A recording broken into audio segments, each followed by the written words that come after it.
Hello' everyone, মই ঋতুমণি আকৌ আহিলোঁ আপোনালোকৰ ওচৰত আজি এটা মিনি ব্লগ লৈ।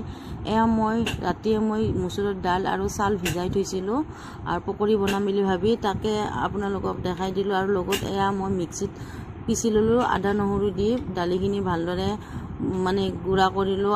আৰু এইফালে দিছোঁ মই কেঁচা জলকীয়া, পিঁয়াজ, নৰসিংহৰ পাত আৰু এইফালে বুন মছলাৰ পাত। এইখিনি মই ভালদৰে ধুই লৈ কুটি দিছোঁ আৰু লগত নিমখ অকণমান আৰু অকণমান হালধি পাউডাৰ আৰু জিৰা ধনিয়া পাউডাৰ দি ভালদৰে এতিয়া মিহলাই ল'ম। আৰু চাউলটো এইটো কাৰণে দিব লাগে, পকৰিকেইটা বহুত মচমচীয়া হয় চাউলৰ হেৰিত, সেইকাৰণে মই চাউলটো দি দিওঁ। মোৰ তেল গৰম হৈয়ে গৈছিল আৰু লগত ইয়াতে মই পেলাই দিলোঁ পকৰিকেইটা।